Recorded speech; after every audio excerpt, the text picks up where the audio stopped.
प्रभाग क्रमांक 21 अ मधले प्रदीप महादू जोशी सर, काय सांगाल? आजच्या आपल्या या निवडणुकीसाठी आपली संपूर्ण व्यवस्थितरित्या तयारी दिसते आहे. एकंदरीत लोकांचा आपल्या बाबत कल काय आहे आणि आपल्या बाबत काय विचार आहे? माझं नाव प्रदीप महादू जोशी. मी प्रभाग क्रमांक 21 मधून निवडणूक लढवत आहे भारतीय जनता पार्टीतर्फे.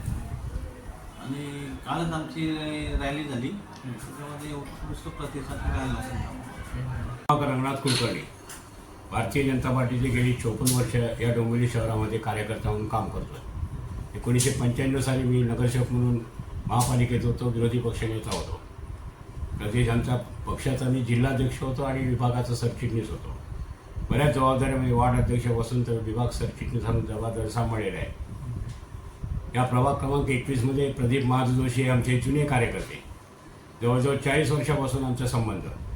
प्रदीप एकंदर स्वभावाने अतिशय शांत, मितभाषी, परंतु त्याचं लक्ष नागरी समस्यांकडे सगळ्या ठिकाणीचं लक्ष अतिशय बारीक लक्ष आहे. आणि त्यामुळे प्रदीप जोशी निवडून आल्यानंतर नागरिकांच्या समस्या आणि त्याच्यावरचं ताबडतोब त्यांना न्याय देणं हे काम तो नक्कीच चोखपणे बजावेल अशी मला खात्री आहे.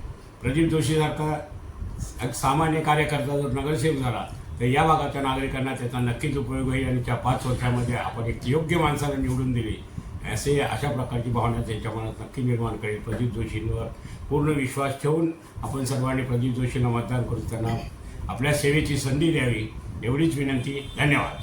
नमस्कार, मी प्रिया संदीप जोशी, डोंबिवली पश्चिम मंडळाचे अध्यक्ष आहे. आपण आता 21 पॅनलमध्ये आहोत, ज्यामध्ये प्रदीप महादू जोशी अ विभागातून आहेत आणि ब मध्ये डॉक्टर रवीना राहुल म्हात्रे आणि क मध्ये रेखा जनार्दन म्हात्रे असे 3 उमेदवार 21 पॅनलमधून लढत आहे. तर मी सर्वांना विनंती करेन की या पॅनलला जिंकून द्या मोठ्या भरघोस मताने, की जेणेकरून तुमच्या वॉर्डचा विकास जो आहे तो परिपूर्ण होईल, सक्षम होईल, तुम्हाला एक सक्षम नेतृत्व मिळेल. मी स्पेशली सांगू इच्छिते प्रदीप महादू जोशी यांच्या संदर्भात. ते आत्तापर्यंत उद्योजक आहेत, यशस्वी उद्योजक आहेत, जेणेकरून त्यांचा आत्तापर्यंत त्यांच्या उद्योगामध्ये खूप हातखंडा आहे ते जे का उद्योग करतात त्याच्यामध्ये. पण आत्तापर्यंत त्यांचा संपर्क फक्त उद्योग एवढा पुरताच मर्यादित होता. यापुढे आता ते नगरसेवक ह्या पदासाठी